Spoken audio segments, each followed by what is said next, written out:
Merry Christmas from Crushing Sounds. Remember me?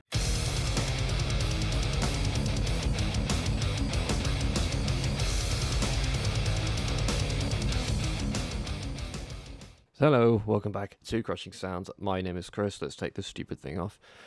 So, yeah, it's always become a bit of an annoying ritual for me where I drop off around the end of October for the rest of the year. I really need to work out what it is that's killing my motivation this time of year every year. Maybe it's some undiagnosed seasonal depression I don't know about, whatever. Anyway, my end of year video is in the works. You'll see that at the end of the month, naturally, not at the beginning of December. Why do people do that?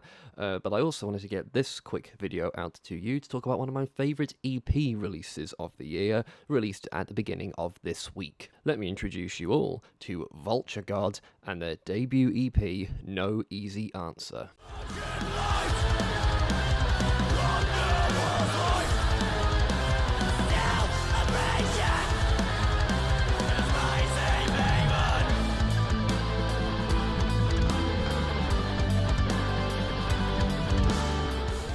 Vulture God are a progressive death metal band from Bristol. They formed earlier this year and have at last released their debut EP. I was made aware of this band through, what else, Bristol's Metal to the Masses competition this year.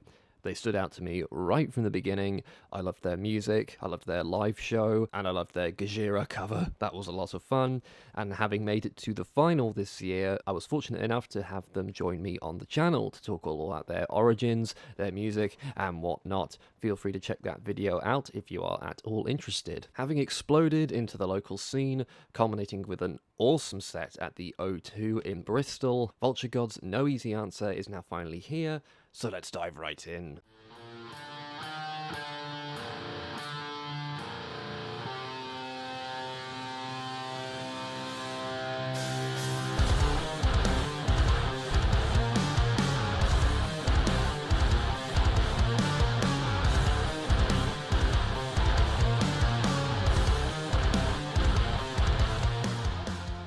So No Easy Answer is comprised of 3 full tracks, with intro track Murmur at the beginning. Right from the word go, when One Size Fits All comes charging in, you are hit with that immediate Gajira influence. The band have been very open about the fact that they are hugely inspired by Gajira, and, you know, who could blame them? That frenetic intricacy that is just so engaging to listen to oozes from this EP, from the start to the finish. Again, early on in the track, listen particularly to those drums and how they'll switch up for a bar or two, then just to seamlessly switch back again.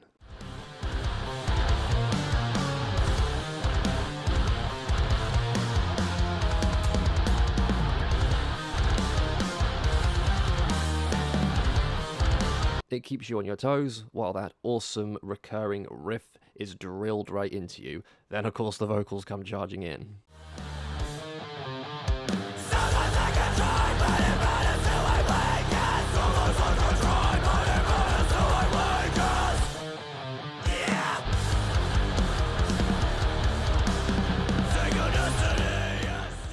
Engaging really is the word I would use to describe this whole package. Every few seconds there is a new idea or section that takes over, weaving you into whatever is coming next, and it never feels like a series of transitions from one idea to the next. Every part is fully committed and integral to the song in question. This is definitely an EP you're going to want to listen to with proper headphones on so you can hear all the little intricacies. Love the bit at around the 3-minute mark where you can hear ambient keys behind that stabbing riff.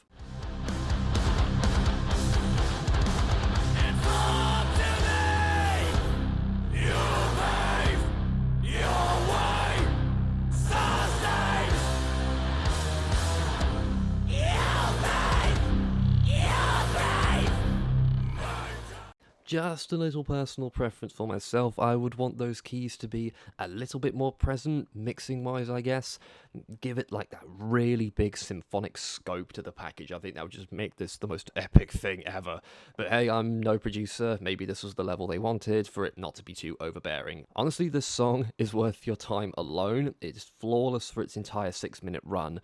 I could talk about its awesome back half as well, that leads back into the intro riff, but I don't want to spoil the whole damn thing for you. Safe Haven speaks to me as a guitarist. I love tapping. This song has me covered.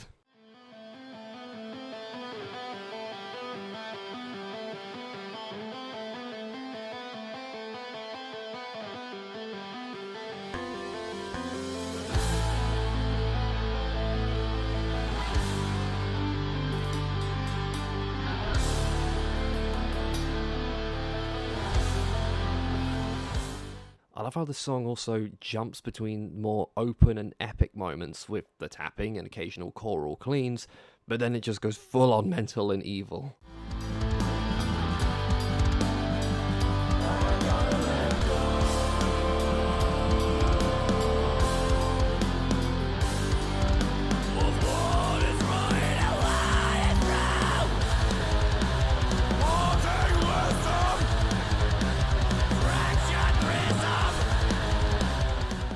It's a dichotomy that is not at all easy to achieve, and they've nailed it.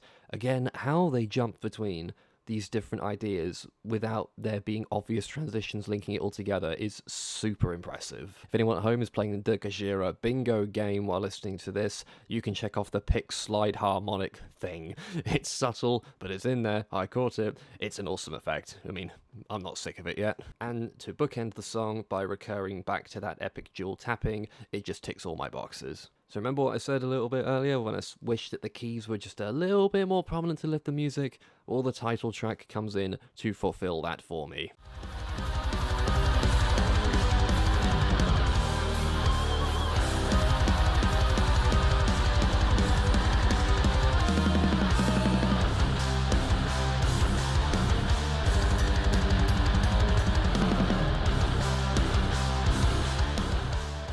Still subtle, but they really do add to this, especially during that little guitar lick. Also, I love that bass twang that sneaks its way in. The vocals on this one also gave me an Alexei from Children of Bodom vibe, which I wasn't expecting. Really, really cool and sounded evil as hell. It fit the atmosphere perfectly.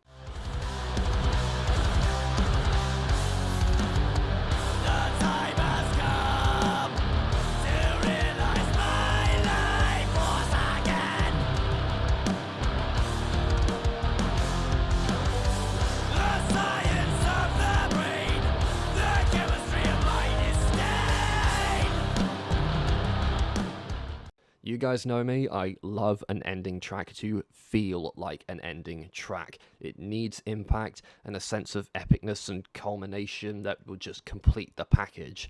The title track does just that. It has a big and almost emotional, dark, clean section in the middle, followed by a filthy as fuck low riff that's just, head-bangingly awesome.